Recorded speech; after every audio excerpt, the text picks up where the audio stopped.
বাজে 12:30।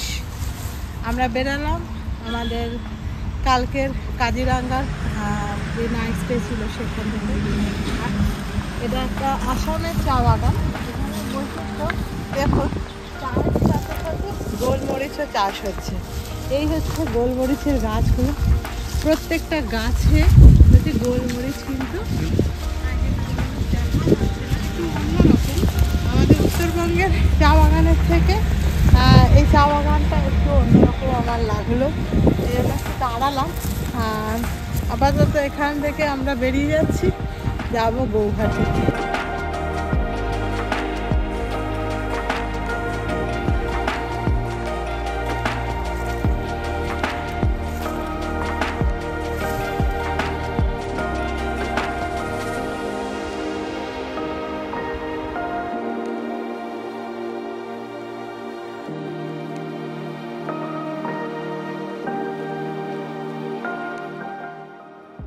নমস্কার, আশা করি সকলে খুব ভালো আছেন। ভ্রমণ ম্যানেজ বিতাসের সকল সদস্যকে সুস্বাগত। আমরা আজ বাড়ি ফিরছি, যদিও বাড়ি ফেরার পথটা অনেকটাই, তাই আমাদের বাড়ি ফেরার পথটাকে আমরা দুটো ভাগে ভাগ করেছি। আজকে আমরা কাজিরাঙ্গা থেকে যাব মেঘালয়ের কাছাকাছি একটা জায়গায়। মেঘালয় ঢুকবো না, মেঘালয়ের বর্ডারের দিকে। তারপরে আমরা কালকে পৌঁছে যাব আমাদের বাড়িতে। তো আপাতত আমরা গাড়ি নিয়ে সকালবেলা বেরিয়েছি, ব্রেকফাস্ট সেরে। এই যে সুন্দর হাতি সাফারির হাতিগুলোকে আমাদের রাস্তায় দেখতে পেলাম। দুর্দান্ত সুন্দর এই কাজিরাঙ্গার রোডটি, চারিপাশ সুন্দর সবুজে ঘেরা, আর মাঝে মাঝেই দেখা দিচ্ছে এক শৃঙ্গী গন্ডার।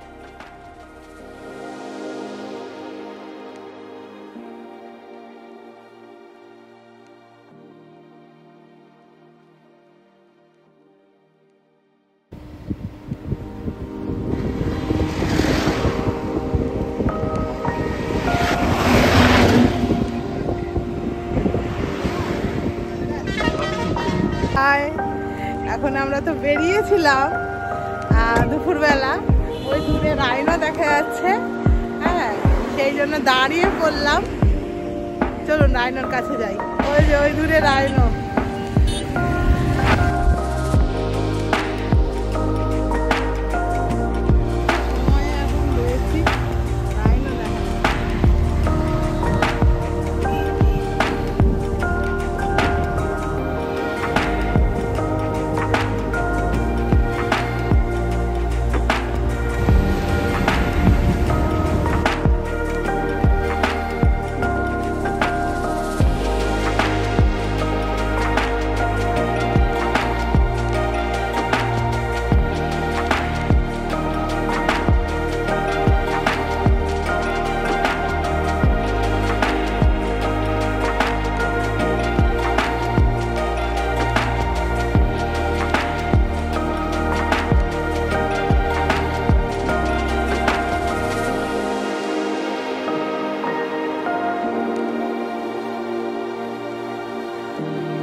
রাস্তার এক পাশে শুধুমাত্র এক শৃঙ্গী গন্ডারের দেখা মেলেনি, দেখা মিলেছিল প্রচুর হরিণের সাথে, হাতিদের সাথে এবং প্রচুর পরিযায়ী পাখিদের সাথে। তারই কিছু মুহূর্ত আপনাদের সাথে শেয়ার করলাম। ওই যে দূরে দেখা যাচ্ছে এক শৃঙ্গী গন্ডার, তার সাথে কিন্তু দুটি বাচ্চাও রয়েছে। দেখতে পাচ্ছেন কিনা জানি না, দূরবীনের সাথে এবং ক্যামেরার সাথে সেটাকে জুম করে অবগোচর হওয়ার চেষ্টা চালানো।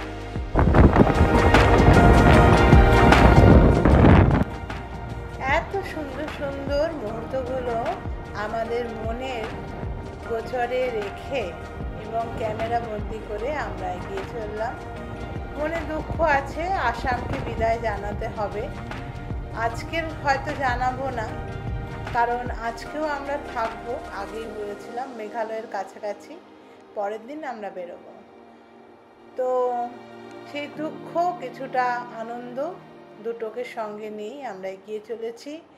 পাহাড়ে ঘেরা সুন্দর রাস্তা, কালো কংক্রিটের রাস্তা, তার পাশে এত সুন্দর দৃশ্য, আমি সত্যি অভূতপূর্ব, মানে এত সুন্দর, এই প্রথম জীবনে প্রথমবার এত সুন্দর একটা অভিজ্ঞতা আমার হয়েছিল। তো যাই হোক, আপনাদের কেমন লাগছে অবশ্যই জানাবেন।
এখন আমরা লাঞ্চ করতে চলে আসলাম।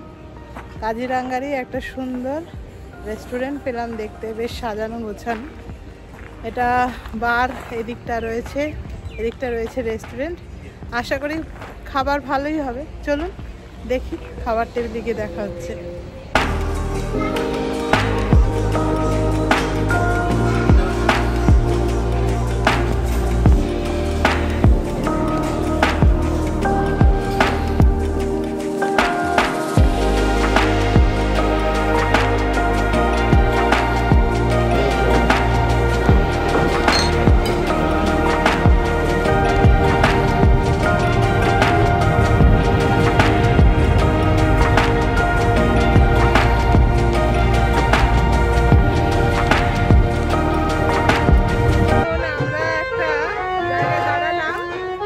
শীতলা পুজো হচ্ছে, আসামের শীতলা পূজা কিরকম হয় চলুন দেখা যাক।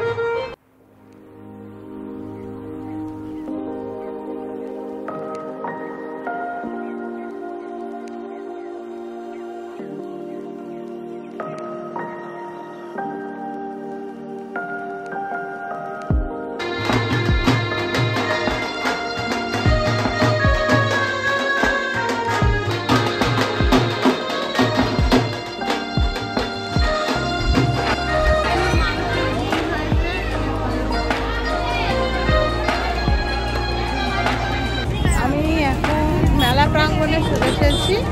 এবারে যে ছোট মেলাটি হচ্ছে এখানে শীতলা মায়ের পুজো উপলক্ষে, সেই মেলাতেই আমরা একটুখানি ঘুরে বেড়াবো। চলুন মেলায় গিয়ে দেখি এখানে কী কী পাওয়া যাচ্ছে না পাওয়া যাচ্ছে। একটু অন্যরকম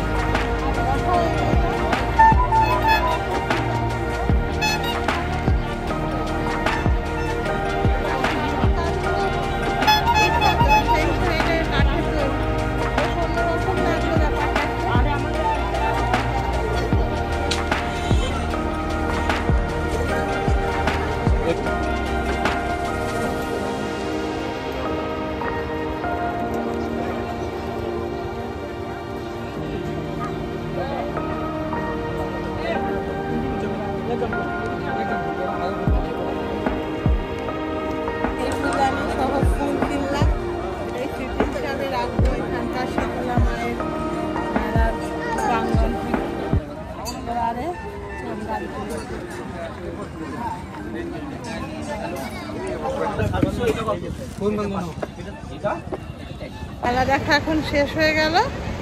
এবার যাচ্ছি গাড়ির দিকে।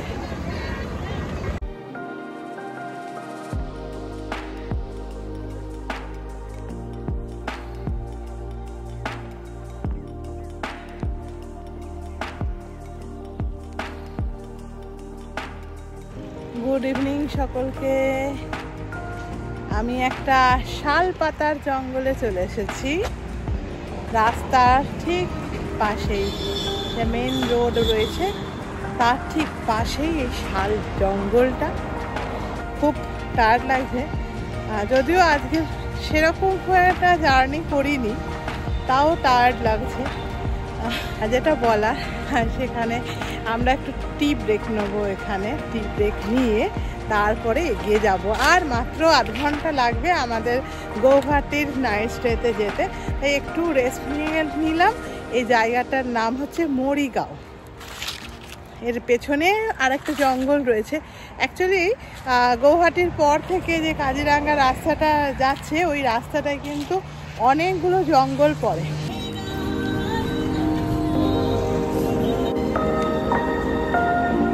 আসামে একটা ভালো প্র্যাকটিস দেখলাম, ভাবে করে দুর্দান্ত এবং চায়ের দাম খুব রিজনেবল। তো এটা আরো ভালো লাগলো, মোষের দুধের চা আর খুব রিজনেবল প্রাইসে এবং কাপে করে। এখন আমরা আসামের মার্কেটে ঢুকে পড়েছি, কিনতে যাচ্ছে মেঘলা। এটা পেছনে দোকানটা দেখা যাচ্ছে, এখানে প্রচুর দোকান আছে। এই যে আমার সঙ্গে যে ছাতাটা দেখছেন, এটা কিন্তু আসামের ট্র্যাডিশনাল একটা ছাতা। তো ছাতাটা কিনেছি অনেকগুলো মেঘলা। তো তার ছবিগুলো কিনতে গিয়ে আর ক্যামেরা বন্দি করতে পারলাম না।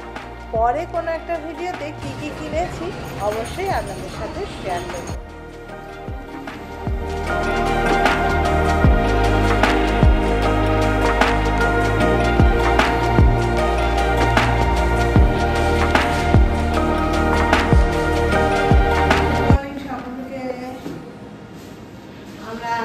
এই যে ঘরটা দেখতে পাচ্ছেন, এই সুন্দর একটা ঘরে ছিলাম। সবকিছুরই ব্যবস্থা রয়েছে দেখছি, সুন্দর গোছানো, নতুন একটা রুম, নতুন একটা হোটেল। এটা একটা ভিউ হোটেল, যদিও আশেপাশে প্রচুর বড় বড় বিল্ডিং হয়ে যাওয়ার জন্য এই ভিউটা অনেকটাই নষ্ট হয়েছে। এই পুরো আমাদের এটা জানলা থেকে দেখা যাচ্ছে, ওই দিকটা কিন্তু মেঘালয় আর আমরা রয়েছি আসামে। এটা কিন্তু মেঘালয়ের পাহাড়, আর ওই মেঘালয়ের পাহাড় ওইদিকে, আর আমরা রয়েছি আসামে। বেশ ইন্টারেস্টিং লাগলো ব্যাপারটা, তো সেটাই আপনাদের সাথে শেয়ার করলাম। এখন বাজে 11টা, আমরা হোটেল থেকে বেরিয়ে যাচ্ছি। আজকেই আমাদের শেষ ঘোরার পর্ব শেষ, আমরা ফিরছি বাড়িতে। দেখতে থাকুন, বাড়ি ফেরার পর্বটাও অনেকটাই সুন্দর। এখন আমরা বেরিয়ে পড়লাম স্নান সেরে ফ্রেশ হয়ে। এই হচ্ছে সেই আসামের রাস্তা। আমরা আজকে যাব এই আসাম থেকে ডাইরেক্টলি রায়গঞ্জে। সময় দেখাচ্ছে প্রায় 12 ঘন্টা মতো। তো খাওয়াটা হয়নি, মানে লাঞ্চ এখনো সারা হয়নি। এবার আমরা সারবো লাঞ্চ, দেন আবার চলবে আমাদের গাড়ি।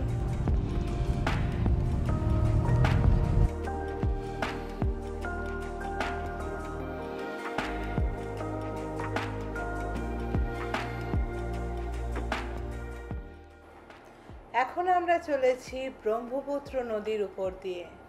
দুর্দান্ত সুন্দর ব্রিজ, অনেকটা প্রশস্ত আর দেখতেও বেশ সুন্দর লাগছে।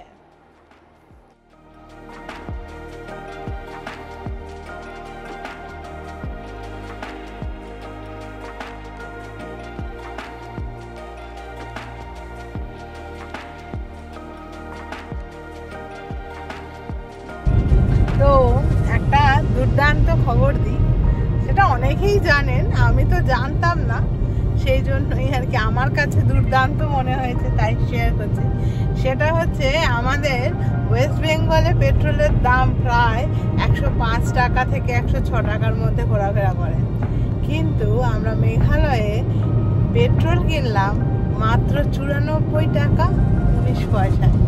মানে কতটা ডিফারেন্স! তো আমরা তো জানতাম না, দেখছিলাম আসামে ঢোকার পর 98 টাকা হয়েছে, তারপর দেখলাম 94 টাকাও পর্যন্ত আছে। দেখে বেশ ভালো লাগলো। সেখান থেকেই আজকের আমাদের গাড়িকে ফুল ট্যাঙ্ক করে আমরা এগিয়ে পড়েছি আমাদের ডেস্টিনেশন পয়েন্টে।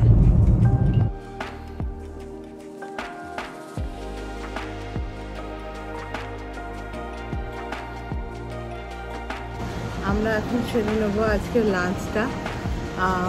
তো এখানে রাস্তার পাশে একটা রেস্টুরেন্ট দেখতে পেলাম, হরিপ্রিয়া রেস্টুরেন্ট, এখানেই করবো আজকে লাঞ্চ।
আমরা অনেকক্ষণ পর একটা জায়গায় দাঁড়ালাম, আসামের একদম শেষের দিকে আমরা চলে এসেছি।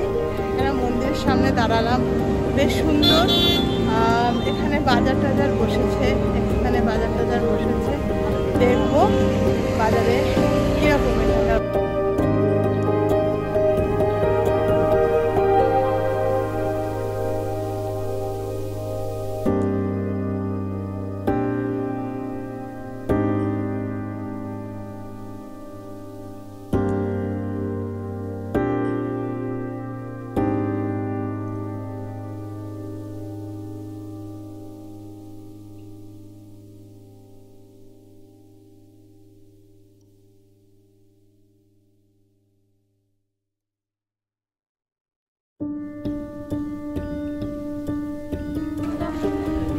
আমরা যে একটা মার্কেটে ঢুকলাম, পুরো কিন্তু এখানে বিহুর পরবের জন্য সব প্রিপারেশন চলছে। এই যে কত জিনিসপত্র। তো যাই হোক, একটু দোকানগুলো ঘুরে দেখছি। এখানে আমার একটা বইয়ের দোকান, এদিকেও একটা বইয়ের দোকানও রয়েছে।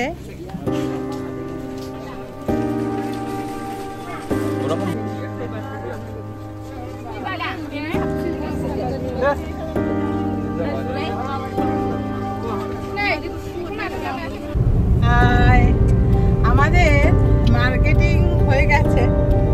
আমরা নেমেছিলাম চা খেতে, কিন্তু করে ফেললাম একটা বিরাট বড় মার্কেটিং। চা খেতে গিয়ে একটা নতুন অভিজ্ঞতা পেলাম। সেখানে মেঘলার নাম আমি শুনেছি, আসামিজদের ড্রেস মেঘলা, আর বাঙালিরা পরে শাড়ি। আর আরেকটা জিনিস দেখলাম, মনে হচ্ছিল যেন মেঘলা। তো দোকানে জিজ্ঞাসা করতে বললো এটা হচ্ছে দোকান। এখানে যে ট্রাইবাল উপজাতি রয়েছে তারা পরেছিল, মানে পরে থাকেও। সেই ছবিগুলো আপনারা এর আগে দেখলেন, যে দেখবেন একটু অন্যরকম দোকানের স্টাইলটা। তো মোটামুটি বড় যে ট্রাইবাল উপজাতি আছে, আরও বিভিন্ন উপজাতি রয়েছে। তো সেই সব উপজাতিরা এই ধরনের পরে। তো এইটুকুই, আমরা আবার এগিয়ে চলেছি আমাদের আজকের বাড়ির গন্তব্যস্থানে।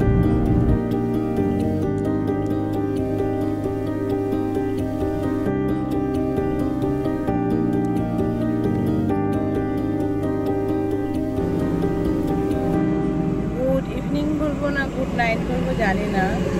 আজকে আমাদের ফেরার দিন। আমি আজকের অফিস করে ফিরলাম, তারপরে বেরালাম।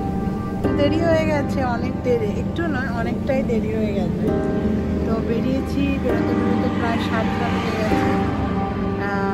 তো মা ভাত আর আলু পটলের তরকারি আর মাংস করে নিয়ে এসেছিল, সেগুলো খেলাম। খেয়ে লেটে যেটা ঘটলো, রাস্তা একটা বিপত্তি হলো, আমাদের পিছনের টায়ার একটা পাংচার হয়ে গেছে। তো সেখানে আরও দেরি হয়ে যাচ্ছে, কারণ 7টায় যদি আমার যে বাড়ি আছে উত্তরবঙ্গে সেখান থেকে বেরোই, তাহলে সেখান থেকে আমাদের বাড়ি যেতে প্রায় 8 থেকে 9 ঘন্টা লাগবে। তো এখন বাজে 9:30। তো এখন দেখাচ্ছে প্রায় 5:30 বেজে যাবে। তো আজকেও আমাদের নাইট জার্নি করতে হবে। যে রোড ট্রিপ দেখতে শুনতে যতটা ভালো লাগে, করতে কিন্তু বেশ টাফ আছে, ভীষণ চ্যালেঞ্জিংও বটে। তো দেখুন আমাদের জার্নিটা কতটা সুন্দর আর কতটা চ্যালেঞ্জিং, এটাই দেখতে থাকুন। এই একটা পেট্রোল পাম্পের সামনে দাঁড়ালাম, এখানে টায়ারটা পাংচার হয়ে গেছে। তো সব জিনিস নামাতে হলো, সব জিনিস নামিয়ে এবার গাড়ি ঠিক করা হচ্ছে।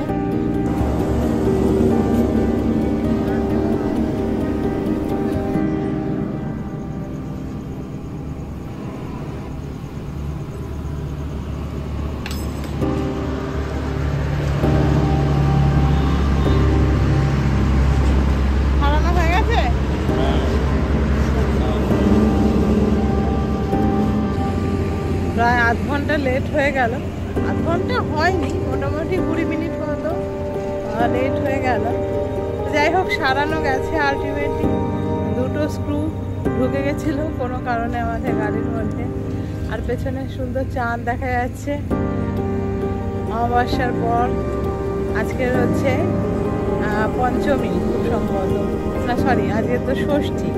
আজকে ষষ্ঠী, মায়ের আগমন ঘটেছে, দুর্গা মায়ের আগমন, যেটা বসন্তকালে হয়, বাসন্তী পূজা আজকে শুরু। তো আমরা বাড়ি ফিরছি, এইটুকুই। এবার এই পাম্পের থেকেই তেল নিয়ে নেবো। এটা ইন্ডিয়ান অয়েলের পেট্রোল পাম্প। তো আপাতত এইটুকুই, আমরা পাম্পে তেল নিয়ে এবার বেরিয়ে পড়বো।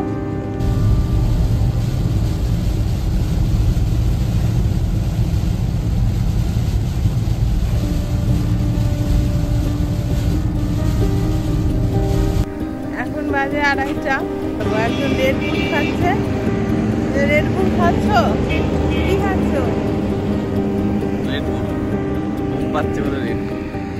অবশেষে আমরা পৌঁছে গেলাম কৃষ্ণনগরে। এখান থেকে আর মাত্র 1.5 ঘন্টা, তারপরেই পৌঁছে যাব বাড়ি। আজকে এখানেই আমাদের কলকাতা আসাম পর্ব শেষ করলাম। কেমন লাগলো অবশ্যই জানাবেন। আর খুব ভালো থাকুন, সুস্থ থাকুন। নমস্কার।